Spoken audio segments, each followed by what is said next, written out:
I'm Charlie Beck. I'm the interim superintendent for the Chicago Police Department. With me is First Deputy Tony Riccio and Chief Fred Waller. We're here today to discuss the reorganization of the Chicago Police Department. In my time here, in my discussions with members of the department, with the rank and file, with command staff, with the political structure of the city, including Mayor Lightfoot, in my discussions with the community, I have seen some things that I believe we needed to change. We also had a unique opportunity to make those changes because we are opening 2 new areas to go to 5 areas. So with that, that in itself requires reorganization. Also, since my predecessor, Superintendent Eddie Johnson, retired, and since I became the interim superintendent, we've accrued a number of vacancies in the exempt positions. So there are a number of opportunities to move new people into new positions. So because of those, and because of what I think is a pressing need to modernize the structure of the Chicago Police Department, we are doing a reorganization. The reorganization is depicted in these poster boards behind me. This one is very specific to the line commands of Area 1, 2, 3, 4, and 5. This one is more general to the organization of the entire department. You will see a number of changes. One of the most noticeable changes is that we have split the organization in 2, both sides reporting directly to the superintendent. So we have taken out one layer between the superintendent and the rest of the department, and we have split the department into 2 under equal rank individuals, one being the first deputy, who will remain with the title of first deputy, and one with a deputy superintendent, who will be Barb West. Barb would be here today, but she is representing the department in Great Britain at a conference and will be back Saturday. So, First Deputy Tony Riccio will be in charge of what is now called the Office of Operations. The Office of Operations combines patrol functions and detective functions under one chain of command. The vast majority of them will become responsible geographically. In the prior organization of CPD, we had a lot of functional responsibility. In other words, all detectives work for the chief of detectives. In this organizational chart, we have a lot of geographic responsibility. In other words, the detectives assigned to the districts and the areas work for the districts and the areas. That is who they're assigned to. That is who they report to. And because our districts and our areas are tied directly to the communities that they serve, in reality, they work for the neighborhoods of Chicago. And this will tie them much more directly to the neighborhoods of Chicago. We are also going to have a homicide, a dedicated homicide component as recommended in the PERF report from last year, and we'll have 1 in each 5 of the areas. And that homicide unit, will report not to a lieutenant as in the past, although there will be a lieutenant. They will report to a commander. And so we are going to not only create a greater specialization for homicide, but create a greater support system because of the higher rank in the chain of command. We will also push additional resources that were formerly siloed in either organized crime or in detective bureau into the districts and into the areas. That will include some narcotics resources and some gang resources that were formerly siloed in the 2 other commands. The chief of detectives will become not in line command of detectives in the areas, but will have what is called functional supervision. Will control the function of detectives. In other words, how they achieve clearances, the training that they get for special victims, all of the things that you would think of as a centralized function. The chief of detectives will also have direct control over all of the centralized investigative units in CPD, such as arson or financial crimes or special victims unit. We are also creating a first, which is the Bureau of Counterterrorism. Bureau of Counterterrorism will be overseen by a chief. It will combine some assets that were formerly from organized crime, but also some assets that were formerly under Chief of Patrol, and that would include SWAT, the mounted unit, some other specialized folks, the bomb squad, that are generally more tied with the Bureau of Counterterrorism in most police departments. It will also give that person direct control over the airport and CTA, both obviously huge targets for terrorist activity. Onto the side of the house that is now under the command of Barb West, that will be primarily engaged in consent decree compliance, constitutional policing adherence, and training. And that elevates that side of the house to the same level that we normally see for operations in a big organization, in a complicated organization like CPD. Your org chart defines your values, and this shows that our values are aligned with what I've been saying, that we believe that consent decree compliance is the key to an effective police department, and we're going to elevate that status of that compliance to the same level that we use for traditional policing. So it is a modernization. There are a number of changes that are made. The elevation of Barb West to Deputy Superintendent makes her the highest ranking African American female in the history of the Chicago Police Department. We also have a number of other people who will be elevated. The reality is that we have about 88 command officers or exempt positions within Chicago Police Department.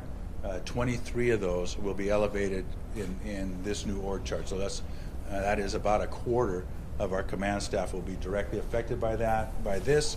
You know, before I came to meet with you today, I met with all the command staff and explained in detail, much more detail than you're getting, the nuts and bolts of the changes. The changes will roll out. They won't all occur at once. Most of the promotions will occur by middle next month, middle of February. The new areas open the 1st of April, so many of the changes in assignment for individuals will occur in April, and we will push resources down into districts as their physical structure will allow during the course of the following year. The only other thing that I would add is this will amount to an additional 1,100 police officers and detectives assigned into either the areas or the districts. We think it is a robust model that is state of the art for policing, and that will allow CPD to do even a better job than it's doing. And you know, I am very proud to have the opportunity to lead CPD. I see great things that have been occurring, and I see even greater things that are possible. I think this organizational chart will allow them to do that. And with that, I'll take questions. Superintendent, in layman's terms, what problem does this reorganization solve? Well, CPD as an entity was siloed with a lot of people responsible for problems in the same geography. This concentrates the accountability under the geographic chiefs and chiefs and commanders, and those are the people that we hold accountable. When a murder happens in the 11th district, we hold the 11th district commander responsible. You hold the 11th district commander responsible. You call the deputy chief in the area, and up until now, you know, they may or may not have the solution at hand to fix the problem. If it's a narcotics issue, then they have to call narcotics. If it is a gang investigation issue, they got to call gang investigations. If it's connected to vice, they got to call vice. This gives them the resources to directly affect a problem. But even more importantly, it puts all of those resources not only under the same roof, but under the same command. So it brings a unity of purpose to our ability to address crime, which is really the core of being effective. CPD does a lot of great work, and I mean a lot of great work. But unfortunately, some of it occurs in silos, and not all of it is focused on the same problem. So I think this focuses all of us on what I think is the universal problem that faces Chicago and the CPD, and that is gun violence and murder. Another problem has been Okay, the lack well, of enough time Latinos for in the that. higher ranks. I'm I sorry? wonder if this new organization is going to fix the lack of Latinos in higher ranks. Well, we are trying to address all of that. This was not designed directly to address that, but we will be promoting, and I haven't attached any names to this because I don't want to get names to get in the way of the discussion of the organization. But there will be a number of folks that are Latino that will be promoted. Do we know out of the 88 how many are in the So I don't have my breakdown in front of me. I'm sure that Anthony will get you the breakdown of what our diversity is. But I think that the department's efforts to increase diversity are different than the reorganization goals. The reorganization goals are to address structural issues that I think we can improve. We need to do a number of things to increase our diversity.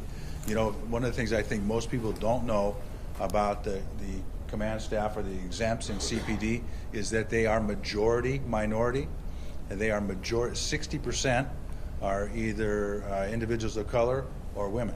And in a policing organization, that's pretty significant. Why was it wanting to do this now when you're still here? Why not wait for a new superintendent to come in with his structure now, or her structure? So this is very much in collaboration with the mayor. The mayor didn't hire me to be a placekeeper. She didn't hire me just to keep the lights on. I wouldn't be here if it wasn't expected that I would achieve significant results in the short time that I'll be here. But there also were a couple of opportunities that presented themselves. First, I saw the need. That's the most important thing. Second, I had absolute support from the mayor and her team in addressing that need. Third, we're opening 2 new areas anyway, so that requires a transfer of resources into those areas. So rather than do these big transfers twice, now we'll just do them once. And then last of all, I had a number of vacancies that we had accumulated during the transition between Eddie and I wanted to be able to fill those. So all of those things conflated to me to be a great opportunity. And then, but I think that the primary reason is because this is what we need to do to become the best police department that I think we can be. You've talked a number of times about you've talked a number of times about accrued vacancies. I just want to talk about one, if we can. Commander Wadecki, if you can talk about the preliminary findings of the internal investigations of why you decided to strip him of his powers. So, without the internal investigation being completed, I'm not going to discuss it. I did what I think needed to be done based on the information I had. Yes, ma'am. So you're actually returning to, not just adding 2 areas, but you're returning to 5 areas because that's the way it used to be? That is the way it used to be. Are we saying that didn't work, by reducing the number of areas? Well, I think that what I understand and what I hear from people in not only Chicago but all over the United States in what they want from policing is they want a relationship with the people that police them. And having a limited amount of areas, having districts that don't have complete access to resources limits the community's ability to have contact with the people that police them. So I think it's very important to recognize that. When the reduction in areas came, the city faced different challenges, and I think that it was done to meet those challenges. I think that the city of Chicago should be applauded for recognizing that this is something that they needed to readdress, and that's what we're doing today. But it's much more than just opening 2 new areas. This is much more than that. This is a major reorganization of the Chicago Police Department that will have an effect on how Chicago polices for generations. Superintendent, 3 more questions. Go ahead. The PERF report talked about the importance of investigating non-fatal shootings. Yes. As well as, just as much as the assault homicide. So just to be clear, because I know you were saying, you said that the homicide detectives are going to go to the 5 areas, robbery detectives, burglary, et cetera, going to the districts. Are the non-fatal, the detectives who investigate non-fatal shootings, are they also going to be going to the districts? So there's 2 kinds of non-fatal shootings. Those that have some possibility of becoming a fatal shooting, which were normally taken by homicide units all across America, and that's what will happen in Chicago. shootings that are deemed to be unlikely to be fatal will be handled by detectives right now in the area, but eventually in the districts. And yes, this takes coordination, and yes, they're the same suspects, but it isn't like there is no connectivity between the ag assault detectives and the homicide detectives. They work very closely together. We intend to give them resources as far as TAC teams and gang teams, because I know this is no shock to anybody. Violent crime in Chicago, particularly shootings, is primarily tied to gang activity, and so there will be a lot of connectivity between the two in that. And how is the department going to determine, like, what officers from the specialized, the citywide gang and narcotics units are going to be moved to the area that the chiefs? Right now there is a bid process for the areas that will determine much of that. We are in discussions with the specialized commands about what resources will move over. You talked about the consent.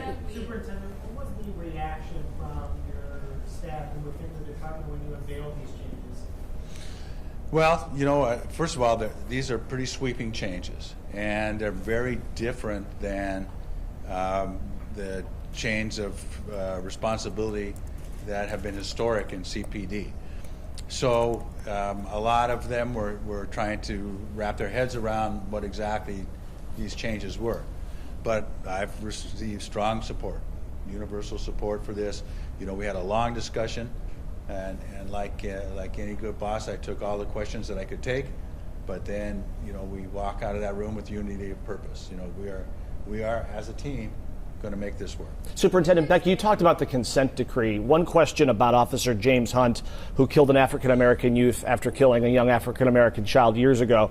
How is he still on the streets, full pay in this new area? The mayor has said at a minimum he should be off the streets. How does that messaging fit into this whole new network that you're describing today? Well, I don't know that he is on the streets. What I'll do is, if you want to talk to Anthony, he'll get back to you on this in detail. But that's not a question I'm prepared to answer right now. Could you expand on the rollout of the Yes. of the changes, how the different phases, how is that going? Sure. So the first thing to do in one of these rollouts is to get the people in charge and those most accountable in place. So that will happen February 16th, I believe. So they'll be assigned and promoted on that date. Then April 1st is the opening for the 2 new areas. And that will allow us to push the resources into and split the resources among all those areas. So that will happen on April 1st. And at the same time that happens, the resources that are being moved from either Detective Bureau or the other entities within the department will be moved into the area. So that'll be the next phase.